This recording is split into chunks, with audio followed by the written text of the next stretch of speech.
Hello guys, നമ്മളന്നേരം ബാംഗ്ലൂർ ട്രാഫിക്കിലാണ്. എൻ്റെ ഫ്രണ്ടിൽ പോകുന്ന ഒരു ട്രൈഗർ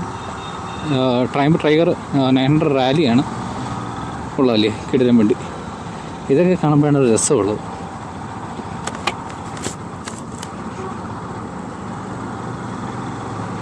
അയ്യോ, എവിടെ ഇത്? നമ്മൾ കബൺ പാർക്കിൻ്റെ സൈഡിലാണ്. ഓക്കെ, അപ്പം ഞാൻ കാര്യം പറഞ്ഞു തുടങ്ങട്ടെ. ഹായ് ഗൈസ്, അപ്പം എഗെയിൻ കേൾവണ്ടിയാണ്.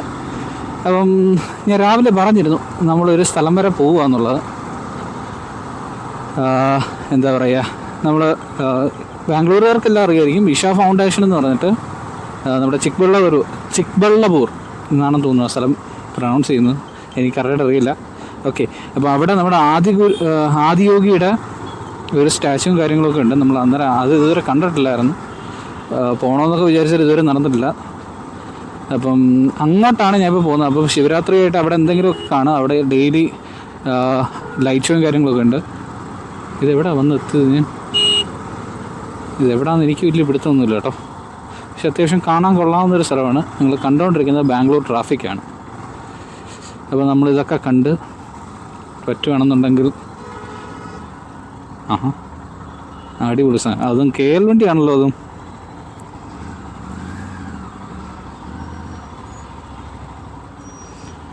Yes, okay. ഓക്കെ, അപ്പോൾ നമ്മൾ പറഞ്ഞു തന്നുകൊണ്ടിരുന്ന കാര്യം, ആ ടയർ പോയി കേട്ടോ, അതിനെ പിന്നെ ഞാൻ കണ്ടില്ല.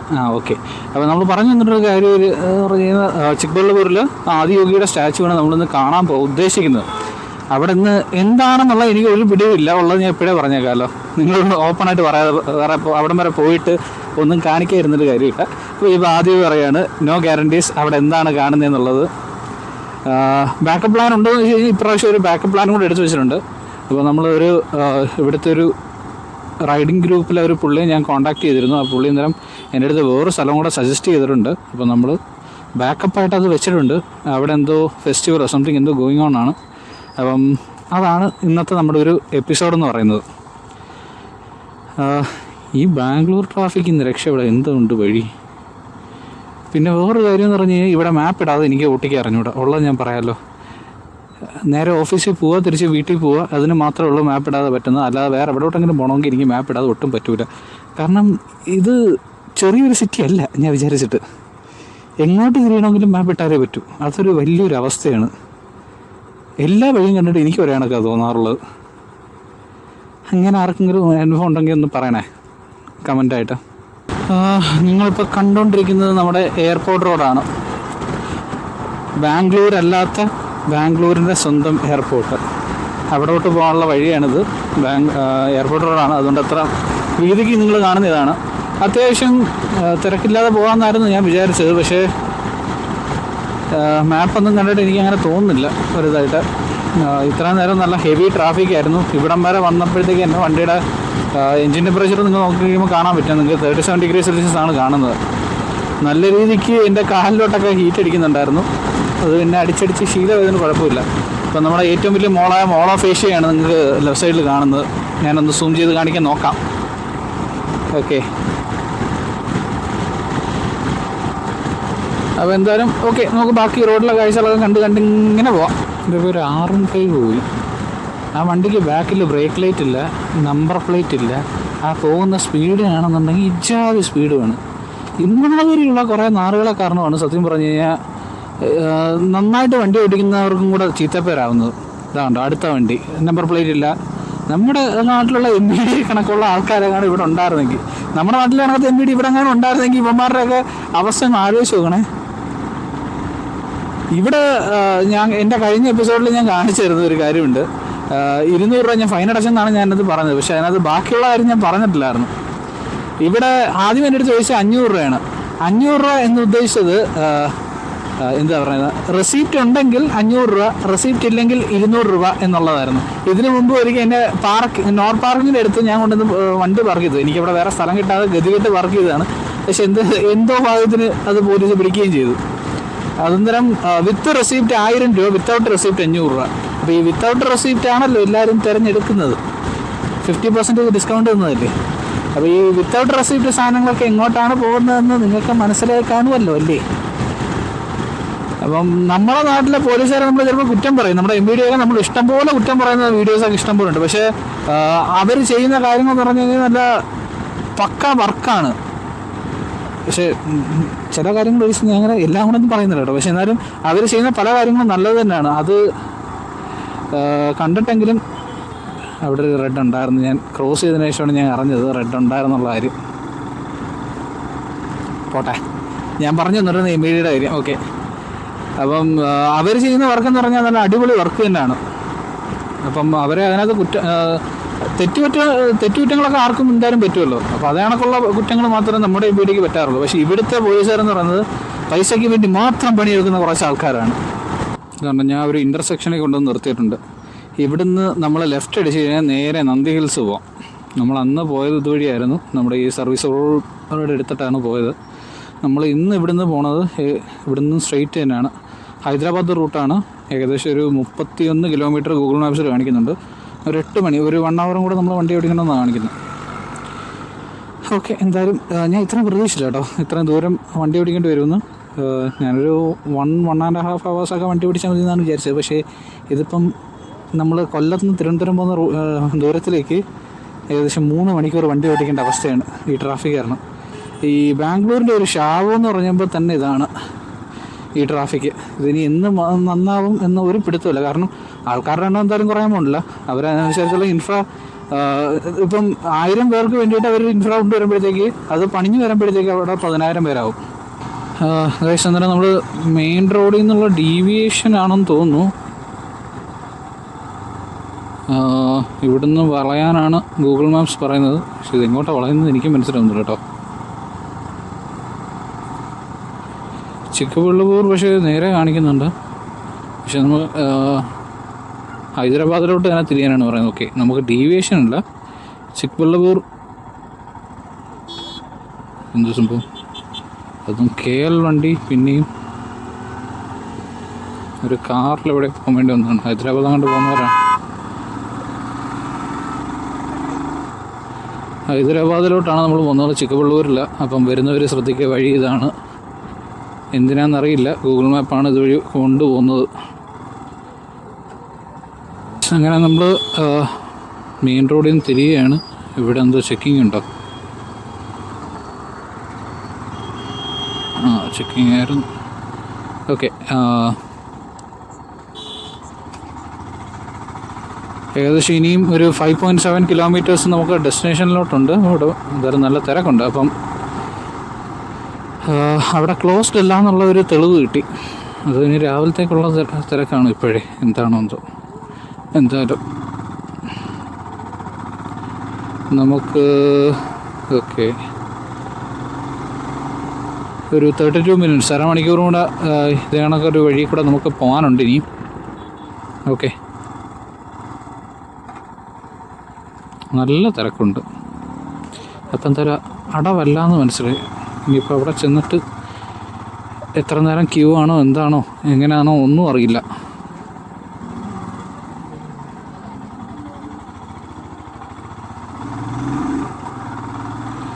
എനിക്കെൻ്റെ വ്യൂവേഴ്സിനെ കളയാൻ പറ്റൂലല്ലോ. നിങ്ങളെന്തെങ്കിലുമൊക്കെ കാണിക്കണ്ടേ, നിങ്ങളെ എൻ്റർടൈൻ ചെയ്യിക്കുക എന്നുള്ളതാണ് മെയിൻ ഉദ്ദേശം. അപ്പം അതിന് വേണ്ടിയിട്ടാണ് ഈ പണി മൊത്തം പെടുന്നത്. അപ്പം സബ്സ്ക്രൈബ് ചെയ്യാൻ മറക്കരുത്. ഞാൻ ഇത്രയും മെനക്കെടുന്നതാണ് നിങ്ങൾക്ക് വേണ്ടിയാണ്. അപ്പം ഉറപ്പായിട്ടും സബ്സ്ക്രൈബ് ചെയ്ത് കൂടെ കൂടുക. നമ്മൾ ഇനിയും ഇഷ്ടംപോലെ സ്ഥലങ്ങൾ ഇങ്ങനെ യാത്ര ചെയ്യും. ഓക്കെ, ഇത് ജസ്റ്റ് ഒരു സ്റ്റാർട്ടിംഗ് ആണ്. നമ്മൾ അത് പറഞ്ഞപ്പോഴാണ് ഞാൻ വേറൊരു കാര്യം ഓർത്തത്. നമ്മൾ ഒരു 2 വീക്സ് മുന്നേ ആയിരുന്നു നമുക്ക് ഇതാണ് ഒരു സാറ്റർഡേ വൈറ്റ് ഫീൽഡിൽ ഒരു ഷോറൂമിൽ പോയതിൻ്റെ വീഡിയോ ഞെട്ടിരുന്നത്. ആ വീഡിയോയ്ക്ക് നല്ല റീച്ച് ഉണ്ടായിരുന്നു. ഏകദേശം 1K അത് പെട്ടെന്ന് എത്തി, ഓവർനൈറ്റ് തന്നെ. അത് കഴിഞ്ഞൊരു ദിവസത്തെ റീലും ഏകദേശം 7K അടുപ്പിച്ച് വന്നു. അതൊന്നുമല്ല ഇമ്പോർട്ടൻറ്റ് സബ്സ്ക്രൈബേഴ്സിൻ്റെ എണ്ണത്തിൻ്റെ മാറ്റമായിരുന്നു. ഞാൻ ആദ്യത്തെ വീഡിയോ ഇടുന്ന സമയത്ത് ഏകദേശം 90 സബ്സ്ക്രൈബേഴ്സ് ആയിരുന്നു നമുക്ക് ഉണ്ടായിരുന്നത്. അത് ഏകദേശം 250 എടുക്കാറായിട്ടുണ്ട്. നിങ്ങളത് പെട്ടെന്ന് എനിക്കൊന്ന് 1000 എത്തിച്ച് തരൂ. 1000 എത്തിക്കുകയാണെന്നുണ്ടെങ്കിൽ ഞാൻ ഇപ്പോൾ ഒന്നും പറയുന്നില്ല, ഒരു സ്പെഷ്യൽ സാധനം ഞാൻ ഒന്ന് ഇറക്കാം. 1000 പെട്ടെന്ന് എത്തിക്കുകയാണെന്നുണ്ടെങ്കിൽ ഞാൻ ഒരു സ്പെഷ്യൽ സാധനം ഇറക്കും. ഓക്കെ. എനിക്ക് ഈ തിരക്ക് കണ്ടിട്ട് ഞാൻ ആദ്യമായിട്ട് നന്ദി ഹിൽസ് പോയതാണ് ഓർമ്മ വരുന്നത്. അതൊരു വീക്കെൻഡ് നോക്കി പോയതാണ്. അയ്യോ, ഇതെന്താ സൈഡിൽ കൊക്കയാണ് ദൈവമേ. എന്നിട്ടാണ് ഇമാര് ഒരു ചുള്ളിക്കം ഒടിച്ചു വെച്ചേക്കുന്നത്. ഇമാര് ചതി തന്നെ. അന്ന് ഞാൻ നന്ദി ഹിൽസ് പോയപ്പോൾ ഏകദേശം ഇതിന് സമാനമായിട്ടുള്ളൊരു തിരക്കായിരുന്നു. ഇതിന് എത്ര ദൂരം ഉണ്ടോ എന്തോ ഇങ്ങനെ. മാപ്പ് കുറച്ചധികം നല്ല രീതിയിൽ റെഡാണ്. അപ്പോൾ അതിൻ്റെ ഒരു തീരുമാനമായിട്ടുണ്ട്. ഇപ്പോൾ ഓഫ് റോഡാണല്ലോ.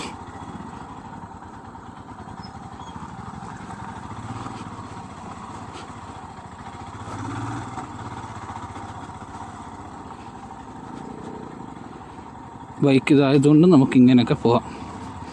ഇല്ലെങ്കിൽ നിങ്ങൾ ആലോചിച്ച് നോക്കൂ, കുറേ നേരം കാണിച്ചിട്ട് ഞാൻ അന്നേരം എല്ലാം ക്യാമറ ഓഫ് ചെയ്ത് വെച്ചിരുന്നത് ഇത്. ഓക്കെ, നിങ്ങൾ കണ്ടത് ഏകദേശം 10% മാത്രമേ ഉള്ളായിരുന്നു അതിൻ്റെ.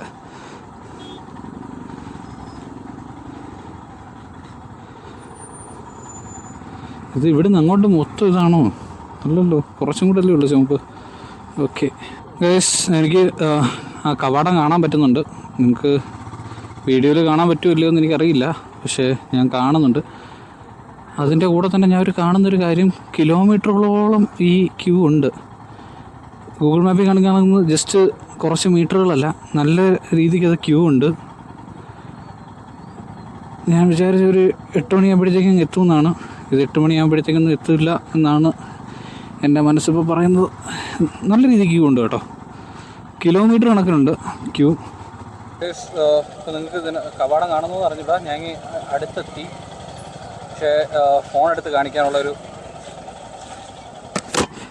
ഞാൻ ഹെൽമെറ്റ് അടച്ചില്ലായിരുന്നു. ഓക്കെ, അപ്പം ഞാൻ കവാടത്തിൻ്റെ ഏകദേശം അടുത്തെത്തി. നിങ്ങൾക്ക് എത്രത്തോളം കാണാമെന്ന് എനിക്ക് അറിഞ്ഞുകൂടാ, പക്ഷെ എനിക്ക് നല്ല വൃത്തിയായിട്ട് കാണാം. ഫോൺ എടുത്ത് വെച്ച് ക്യാമറ സ്വിച്ച് ചെയ്യാൻ പറ്റുന്നൊരു സാഹചര്യത്തിലല്ല. ഞാനൊരു പരുവായി ഉള്ളത് ഞാൻ പറയാമല്ലോ. അയ്യോ ഗായ്സ്, ഇതാണ് ആ കവാടം ഞാൻ പറഞ്ഞത്. ഞാൻ ഈ ഒരു ക്യൂവിലാണ്. ഇത് കാണുമ്പോൾ തന്നെ നിങ്ങൾക്ക് അവസ്ഥ മനസ്സിലായല്ലോ അല്ലേ. പയ്യെ ഞാൻ നേരം ഇനി ഫ്രണ്ടിലോട്ട് പോകണം. ഞാൻ പയ്യെ പോകാൻ വേണ്ടി പോവുകയാണ്. ഓക്കെ, അപ്പോൾ ഇനി പയ്യെ നമുക്ക് ഓരോരോ കാഴ്ചകളിങ്ങനെ കണ്ട് പോവാം. ഗായ്സ്, അപ്പോൾ നമ്മൾ ഏകദേശം 3 കിലോമീറ്റർ ഇപ്പുറം വെച്ചിട്ട് ഞാൻ വണ്ടി ഒതുക്കിയിട്ടുണ്ട്. വേറെ വഴിയില്ല, കാരണം നിങ്ങൾക്ക് ഈ ട്രാഫിക് കാണാമല്ലോ അല്ലേ. ഈ ട്രാഫിക്കിനകത്തൂടെ എന്തൊക്കെയായാലും ഇത്രയും ദൂരം മുകളിലോട്ട് എത്തിച്ചിട്ട് അവിടെ പാർക്കിംഗ് ഇല്ലെങ്കിൽ ആകെ നമ്മൾ പെടുകയും ചെയ്യും. അത്രയും മെനക്കിടാൻ വയ്യാത്തതുകൊണ്ട് ഞാൻ വണ്ടി അങ്ങ് ഒതുക്കി. 3 കിലോമീറ്റർ നടക്കുന്നത് വലിയ ആനക്കാര്യമല്ലല്ലോ.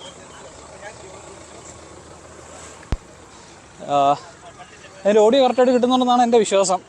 ഹെൽമെറ്റിൽ ഒരു മൈക്കുണ്ട്. ഞാൻ ഇപ്പോൾ കോളറിലൊരെണ്ണം വെച്ചതാണ്. അപ്പോൾ നമ്മുടെ പുതിയ മൈക്കിൻ്റെ ടെസ്റ്റിംഗ് കൂടെ നടത്തിയേക്കാമെന്ന് വെച്ച്. ഓക്കെ, എനിക്ക് കാണാം മുകളിലെ കാര്യങ്ങൾ എല്ലാം ഇവിടുന്ന് തന്നെ കാണാൻ പറ്റുന്നുണ്ട്. പക്ഷേ ഇത് കുഴിയിലോട്ട് ഇറങ്ങിപ്പോയോ. ഓക്കെ, ആൾക്കാരൊക്കെ കാട്ടിൽ നിന്നൊക്കെ ഇറങ്ങി വരുന്നുണ്ട് കേട്ടോ. പക്ഷേ എന്താണ് സംഭവം എന്ന് അറിയാൻ വയ്യ.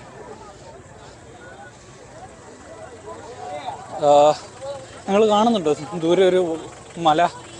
ആ മലയിലോട്ടാണ് നമ്മൾ കയറാൻ പോകുന്നത് നടന്ന്. എനിക്കൊന്ന് വണ്ടി വരുന്നതിനെക്കാട്ടി കുറച്ചും കൂടെ സുഖം നടക്കുന്നതാണ്. ഇറങ്ങി ഓക്കെ, അതുവഴി വഴിയുണ്ടായിരുന്നു നടക്കാനായിട്ട്. ആൾക്കാർ അതുവഴി പോയതാണ്. ഓക്കെ, നമുക്ക് അന്നേരം സത്യം പറഞ്ഞാൽ വയ്യ കേട്ടോ, ദാഹിക്കുന്നുണ്ട്.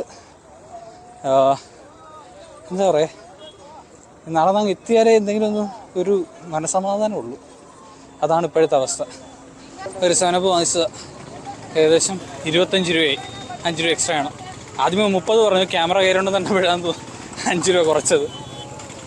അപ്പം ഇത്രയും വണ്ടികൾ ഇവിടെ കിടന്ന് ജാമായിട്ടിരിക്കുകയാണ്. നമ്മൾ നൈസായിട്ട് സൈഡിൽ കൂടെ നടന്ന് അങ്ങനെ അങ്ങ് പോവുക. നടക്കാനും വയ്യ സത്യത്തിൽ, അതാണ്. ഞാനങ്ങനെ വിചാരിച്ചാൽ കുന്നിൻ്റെ മുകളിലുള്ളതാണ്, പക്ഷെ അതല്ല കേട്ടോ. ഇതിങ്ങനെ നേരെ ഇങ്ങോട്ടുമാണ് പോണത്. ഏതാണ് ആക്ച്വൽ സ്ഥലം എന്നുള്ളത് ഇതുവരെയായിട്ട് എനിക്ക് പിടികിട്ടിയിട്ടില്ല.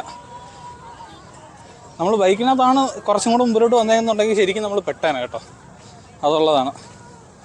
ഓക്കെ, അപ്പം നമ്മൾ ഏകദേശം അടുത്തെത്താറായെന്ന് തോന്നുന്നു. വണ്ടികളൊക്കെ എല്ലാവരും ഒതുക്കുകയാണ്.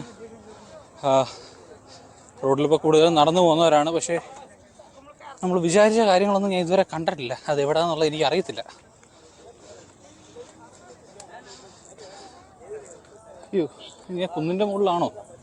പക്ഷെ അങ്ങോട്ടേക്ക് ആരും പോകുന്നതായിട്ട് എനിക്കൊന്നും കാണുന്നില്ല കേട്ടോ. ഏത് വഴി കൂടെ വഴിയാണ്?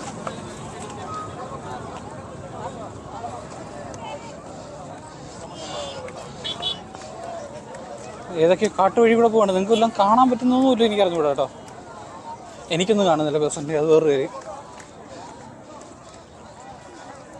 ഇവിടെ എന്തോ വലിയ വേലിയൊക്കെ ഉണ്ട്. വേലി കുളിച്ചൊക്കെയാണ് ആൾക്കാർ പോകുന്നതെന്ന് തോന്നുന്നു. നിങ്ങൾക്ക് കാണാൻ പറ്റുന്നത് പറഞ്ഞൂടെ, കറണ്ട് കമ്പിയുടെ അടുത്തൂടെയാണ്.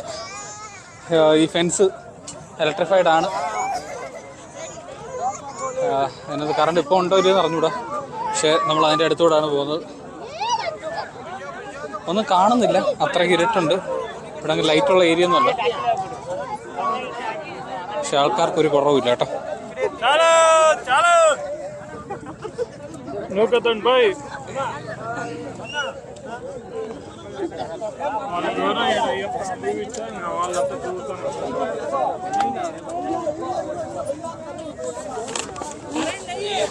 अरे वो झूठ बोल रहे हैं। ए भाई करंट नहीं है, उसको पकड़ नहीं है, वो तो रहे।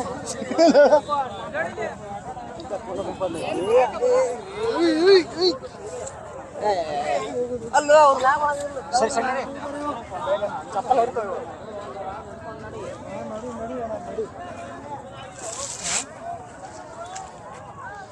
അയ്യപ്പാ, എന്തോ സംഭവിച്ചു അതിനിടയ്ക്ക്. സത്യം പറഞ്ഞാൽ വഴി മുന്നോട്ടുള്ള എനിക്കൊന്നും കാണുന്നില്ല, ദൈവമേ. അപ്പോൾ നിങ്ങളെ ഇതൊന്ന് കാണിക്കണമെന്ന് വിചാരിച്ചു. താഴെക്കൂടെ പോകുന്ന റോഡാണ്. ആ മുകളിൽ കൂടെ പോകുന്നത് ആൾക്കാരാണ്. മല കയറിയൊക്കെയാണ് സൈഡിൽ കൂടെ പോകുന്നത്. വേറെ റോഡിൽ കൂടെ പോകാനുള്ള വഴി ഇല്ല, കാരണം അത്രയ്ക്ക് വണ്ടികളുണ്ട് താഴെ. പൊക്കം കണ്ട ഭയങ്കര ഡേഞ്ചറസ് ആണ്. പക്ഷെ നമ്മൾ കുറച്ചും കൂടെ സേഫ് ആയിട്ടുള്ള ഒരു പാതയിൽ കൂടെ പോകുന്നത്. അയ്യോ, നിങ്ങൾക്കിപ്പോൾ എന്തെങ്കിലും കാണാൻ പറ്റുന്നതുകൊണ്ട് അറിഞ്ഞിട്ട് ഞാൻ കുറേശ്ശെ ലൈറ്റ് അടിച്ചിട്ടൊക്കെയാണ് പോകുന്നത്. നേരത്തെ എനിക്കൊന്നും കാണാൻ പറ്റുന്നത്, നിങ്ങളുടെ വീഡിയോ കാണുമ്പോൾ അറിയാൻ പറ്റും. മൊത്തം കുറ്റി ഇട്ടായിരുന്നു. ഞാൻ ഇപ്പം ക്യാമറ ജസ്റ്റ് ഒന്ന് ചെസ്റ്റ് മൗണ്ടിലോട്ട് മാറ്റിയിട്ട് ഫ്ലാഷ് ലൈറ്റ് എടുത്ത് ഓണാക്കി പിടിച്ചേക്കാണ്. ഇതുള്ള കാര്യം ഇപ്പോഴാണ് ഒരു ബോധം വീണത്. ചിന്തിക്കാൻ ഒരു അവസരം തരണ്ടേ. ഏകദേശം നമ്മൾ അന്നേരം അരമണിക്കൂറിൽ കൂടുതലായിട്ട് നടക്കാൻ തുടങ്ങി. അപ്പോൾ എനിക്ക് കാണാൻ പറ്റുന്നുണ്ട് അവിടുത്തെ ലൈറ്റ്സ് എല്ലാം. ഇനി ഏകദേശം ഒരു 1/2 കിലോമീറ്റർ കൂടെ ഉണ്ടെന്ന് തോന്നുന്നു. ഉടനെ നമുക്കെന്തായാലും കാണാം വെട്ടത്തിൽ. ഗൈസ്, അപ്പോൾ ഇതാണ് നമ്മൾ വെട്ടത്തിനടുത്ത് എത്തിയിട്ടുണ്ട്. നല്ലൊരു ഉത്സവപ്പറമ്പല്ലേ. ആദിയോഗിയുടെ സ്റ്റാച്ചു വെച്ച് ഇവിടെ നിന്ന് കാണുന്നില്ല. നമ്മളൊരു മറവിലാണ്. അതായത് നമുക്ക് കുറച്ചും കൂടെ അപ്പുറത്തോട്ട് നിന്ന് കഴിഞ്ഞാൽ അതും കൂടെ കാണാൻ പറ്റും. നമ്മൾ ഈ സ്ഥലത്തോട്ടെല്ലാം വന്നിട്ട് എന്തായാലും പോകത്തുള്ളൂ കേട്ടോ. നമ്മൾ കുറേ നേരമായിട്ട് നടന്ന് ഇപ്പോൾ ഏതൊരു കുന്നിൻ്റെ മുകളിലാണ്. അയ്യോ, ഇതെങ്ങനെയാണ് താഴെ ഇറങ്ങേണ്ടതെന്ന് എനിക്ക് ഇതുവരെയായിട്ട് അറിയത്തില്ല കേട്ടോ. ഓക്കെ, നിങ്ങൾക്കിപ്പോൾ കാണാമല്ലോ അല്ലേ, ഇതിൻ്റെ അടുത്തോട്ടാണ് പോകേണ്ടത്. ഇപ്പോൾ ഏകദേശം ഞാൻ നല്ല ദൂരെയാണ്, 10x ഇട്ടാണ് ഞാൻ ഇപ്പോൾ കാണിക്കുന്നത്. അതിൻ്റെ അടുത്തോട്ട് എത്തണമെങ്കിൽ ഏത് വഴി ഇറങ്ങണമെന്ന് പോലും എനിക്ക് ഇറങ്ങൂടാ. ഭയങ്കര ഡേഞ്ചറസ് ആണ് ഇവിടെ ഇറങ്ങുന്നത്.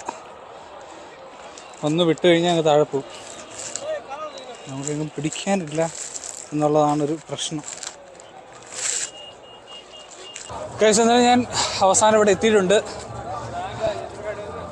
ഇവിടെ കുറേ റെസ്റ്റോറൻ്റാണ് എഴുതി വെച്ചേക്കുന്നത്. കുറേ ഫുഡ് കൊടുക്കുന്ന സ്ഥലമുണ്ട്. ഇഷ്ടംപോലെ ആൾക്കാരുണ്ട്. ഞാൻ അവരുടെ ഇടയ്ക്ക് കൂടി ഇങ്ങനെ നടന്നുകൊണ്ടിരിക്കുകയാണ്. ഇവിടെ ഈ മതിൽക്കെട്ടിനകത്ത് എന്തോ പരിപാടിയുണ്ട്. അവിടെയാണ് നമ്മുടെ സ്റ്റാച്ചു. തൊട്ടപ്പുറത്തായിട്ട് വലിയൊരു ശിവലിംഗം കാണാൻ പറ്റുന്നുണ്ട്. ഇനി ഇതുവഴി ഇതിനകത്ത് എങ്ങനെയാണ് കയറേണ്ടതെന്ന് എനിക്ക് ഇതുവരെയായിട്ട് അറിയത്തില്ല കേട്ടോ. ഇനി ഓക്കെ, എനിക്ക് തോന്നുന്നു അതാണ് വഴിയെന്ന് തോന്നുന്നു. ഒരു വഴി കാണുന്നു, അത് നമുക്ക് നോക്കാം എങ്ങനെ കയറാൻ പറ്റുന്നു. ആ മല നിങ്ങൾക്ക് കാണാൻ പറ്റുന്നുണ്ട്. ആ മലയിൽ മൊത്തം ആൾക്കാർ ഇരിപ്പുണ്ട്.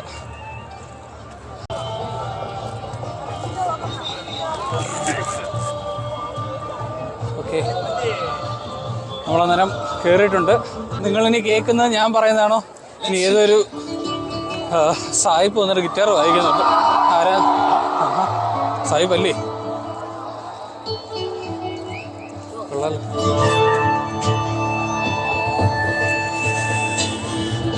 കാണുന്നുണ്ടോ? ഒരു ഏരിയൽ വ്യൂ തരാൻ ഞാൻ നോക്കാം.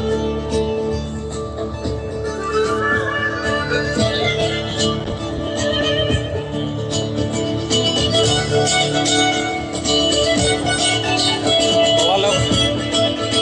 ഞാൻ പറയുന്നത് കേൾക്കാൻ പറ്റുന്നുണ്ടെന്ന് എനിക്കറിയത്തില്ല കേട്ടോ.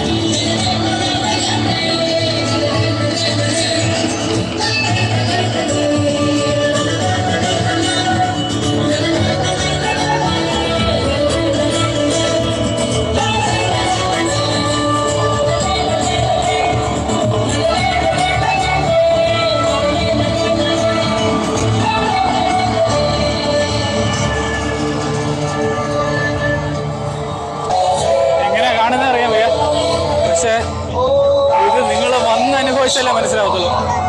ഞാൻ പറയുന്നതെല്ലാം കേൾക്കുന്നുണ്ടോയെന്ന് എനിക്കറിയത്തില്ല. മിക്കവാറും ഞാനത് വോയിസ് ഓവറും കൂടെ ചെയ്യേണ്ടി വരും.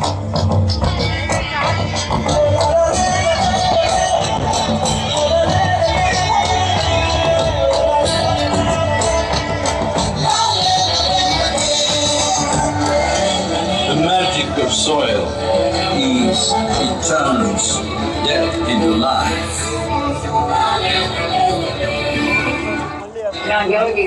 നിങ്ങൾക്കൊരു നന്ദിയെ കാണാൻ പറ്റും ഫ്രണ്ടില്. എത്രത്തോളം നിങ്ങൾ കാണുന്നുണ്ടെന്ന് എനിക്ക് അറിഞ്ഞൂടാ. ಪ್ರಜಾಪ್ರಭುತ್ವದ ತಳಹದಿ 60% ಪ್ರಜೆಗಳು ಸ್ಪಷ್ಟವಾಗಿ ಇದನ್ನು ಹೇಳಿದ್ರು. ನಮಗೆ ಮಣ್ಣಿನ ಬಗ್ಗೆ ಚಿಂತೆ ಆಗ್ತೀವಿ, ನಮ್ಮ ಮಕ್ಕಳ ಗತಿ ಏನು, ಅವರಿಗೋಸ್ಕರ ಏನು ಮಾಡ್ತಿದ್ದೀವಿ, ಇದೆಲ್ಲ ನೀವು ಮಾಡಿದ್ರೆ ನಿಮ್ಮನ್ನ ಆರಿಸಲ್ಲ ಅಂದ್ರೆ ಆಗ ಅದು ಚುನಾವಣಾ ವಿಷಯ ಆಗುತ್ತೆ. ಚುನಾವಣಾ ವಿಷಯ ಆಗುತ್ತೆ, ಉತ್ಸವದಾಗಲೇ ಆಯ್ತು, ಗಮನ ಮಣ್ಣಿನ ಕಡೆ ಹೋಗಿದೆ. ഇവിടുന്ന് കാണിക്കാന്ന് വിചാരിച്ചു. അടുത്തോട്ട് പോയി കഴിഞ്ഞാൽ ഒന്നും പകുതിയും കാണാൻ പറ്റത്തില്ല. അപ്പോൾ ഇവിടെ തൃശ്ശൂലം കാണാൻ പറ്റുന്നുണ്ട്. ഫ്രണ്ടിൽ നന്ദിയും ശിവനെയും എല്ലാം ഇങ്ങനെ കാണാം. നല്ലൊരു വേറെ ഫീലിംഗ് ആണ് ഇവിടെ. നമ്മൾ ആഴിമല കണ്ട കണക്കല്ല, ഈ ഒരു ലൈറ്റിലും എല്ലാം കൂടെ ആയിട്ട് നമ്മൾ വേറെ എവിടെ നിൽക്കുന്ന ഒരു ഫീലാണ്. കൈലാസം നിൽക്കുന്നതെന്ന് ഞാൻ പറയുന്നില്ല, അതൊക്കെ വെറുതെ അവസാനം ഏറി കയറുന്ന പരിപാടിയാവും. സത്യം പറയാമല്ലോ. പക്ഷെ ഇത് നിങ്ങൾ വന്നറിഞ്ഞാലേ ഇതൊരു കാര്യമുള്ളൂ. ആ ഒരു കാതിലുള്ള കണ്ടങ്ങളുടെ അടുത്തുള്ള ലൈറ്റിങ്ങും കാര്യങ്ങളൊക്കെ വെച്ച് എന്താ പറയുക, ഇത് നിങ്ങൾ ഇവിടെ വന്ന് ഒരിക്കലെങ്കിലും ഇതൊന്ന് കാണണം, എക്സ്പീരിയൻസ് ചെയ്യണം. എങ്കിലും ഇത് ഞാൻ പറയുന്നത് എത്രത്തോളം ഉണ്ടെന്ന് നിങ്ങൾക്ക് അറിയാൻ പറ്റത്തുള്ളൂ. ആ സ്ക്രീനിൽ നിങ്ങൾക്ക് കാണാൻ പറ്റും അതിനകത്ത് എന്തൊക്കെയാണ് നടക്കുന്നത്. ജലധാരയാണ്. ഞാൻ പറഞ്ഞല്ലോ, ഇന്ന് ശിവരാത്രി ആയതുകൊണ്ട് അതിൻ്റേതായ നല്ലൊരു തിരക്ക് ഇവിടെ ഉണ്ട്.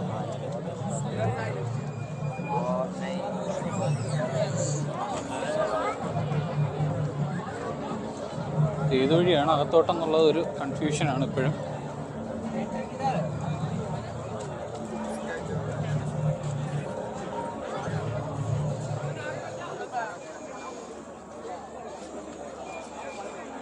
ഓക്കെ, നമ്മൾ ഏറ്റവും അടുത്തായിട്ടുണ്ട്. നിങ്ങൾക്ക് കാണാൻ പറ്റുമോ കറക്റ്റായിട്ട്?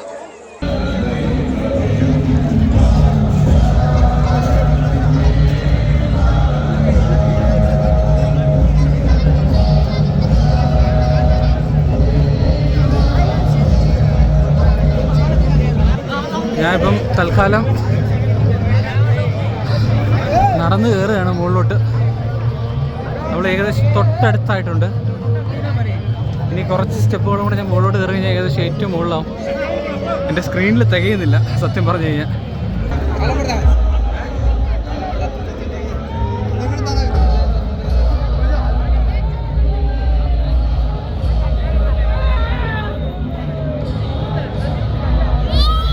എങ്ങനെയാണ് ഇവരിത്? ഓക്കെ, നമുക്കെന്തായാലും ഇതിനകത്ത് വലം വയ്ക്കാം.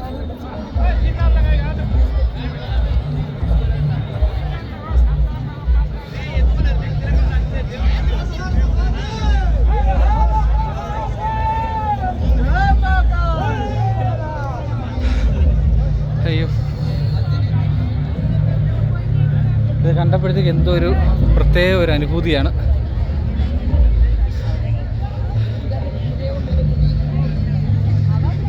സെക്യൂരിറ്റി ഗാർഡൊക്കെ അവസാനം മടുത്തിട്ട്, ഇത് സെക്യൂരിറ്റി അല്ല, എനിക്ക് നമ്മുടെ SPF കണക്കുള്ള എന്തോ ആണെന്ന് തോന്നുന്നു. SPF അല്ലേ, സ്റ്റുഡൻറ്റ് പോലീസ് ഫോഴ്സ്, അത് തന്നെ SPC അതുപോലുള്ള സ്റ്റുഡൻസ് തന്നെയാണെന്ന് തോന്നുന്നു. ഇല്ലെന്നുണ്ടെങ്കിൽ ഈശോ ഫൗണ്ടേഷൻ്റെ ആൾക്കാരായിരിക്കണം.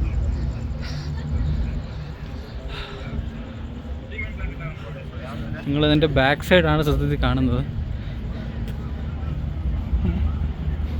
ഇതിലെ കൂടെ ഒരു കുഞ്ഞു പോലും വരാത്ത വേറെ വഴികളുണ്ടായിരുന്നു. അത് വേറെ കോമഡി.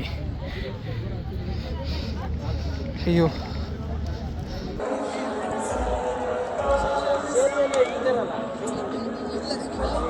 पूजा का टाइम खत्म हो जाएगा लग रहा है. चलो जब पूजा करके आता है साला, खाना पड़ेगा. किधर नीचे. അപ്പോൾ ഞാൻ പയ്യെ തിരിച്ചു പോകാനുള്ള പരിപാടിയിലൊക്കെയാണ്. കുറേ നേരം ഇവിടെ നിന്നു. നല്ല രസമുണ്ട്, നല്ല വൈബാണ്. എന്താ പറയുക, വേറെ എക്സ്പീരിയൻസ് അത്. ഞാൻ എത്ര പറഞ്ഞിട്ട് കാര്യമില്ല. നിങ്ങളിത് വന്ന്, എനിക്ക് നോർമലി ഉള്ള ഡേയ്സിൽ ഇങ്ങനെ ഉണ്ടെന്ന് എനിക്ക് തോന്നുന്നില്ല. നിങ്ങൾ ഇതുപോലുള്ളൊരു ദിവസം ഇവിടെ വന്നിട്ടേ കാര്യമുള്ളൂ. കുറച്ചധികം മെനക്കെട്ടതുകൊണ്ട് എനിക്ക് അതിൻ്റേതായ ഒരു ഫണ്ണുണ്ട്. അപ്പോൾ നമ്മൾ പയ്യെ തിരിച്ച് നമ്മുടെ വണ്ടി വെച്ചെടുത്തോട്ട് പോവുകയാണ്. അവിടുന്ന് വണ്ടി എടുത്ത് ഓഫീസിൽ പോയി എൻ്റെ ബാഗ് അവിടെ ഇരിക്കുകയാണ്. ഞാൻ ബാഗ് എടുക്കാതെ വന്നു. അപ്പോൾ ബാഗും എടുത്തിട്ട് വേണം എനിക്ക് തിരിച്ചിനി ഫ്ലാറ്റിലോട്ട് തിരിച്ചു പോകാനായിട്ട്. കുറേ അധികം വണ്ടി ഓടിക്കാനുണ്ട്. ഏകദേശം 85 കിലോമീറ്റർ ഉണ്ടെന്ന് മനസ്സിലായി. ഫ്ലാറ്റിലോട്ട് പോകുകയാണെങ്കിൽ ഏകദേശം ഒരു 90 കിലോമീറ്റേഴ്സ് വരും. ഒരു 3.5-4 മണിക്കൂറിൻ്റെ ഡ്രൈവാണ്. പിന്നെ ഇവിടുന്ന് പയ്യെ അങ്ങനെ ഇറങ്ങുകയാണ്. അപ്പോൾ ഏകദേശം മണി 9:45 കഴിഞ്ഞു. 10 മണിയോട് അടുപ്പിക്കാറായി. അപ്പോൾ ഞാൻ പയ്യെ അന്നേരം നടക്കുകയാണ് പാർക്കിങ്ങിലോട്ട്.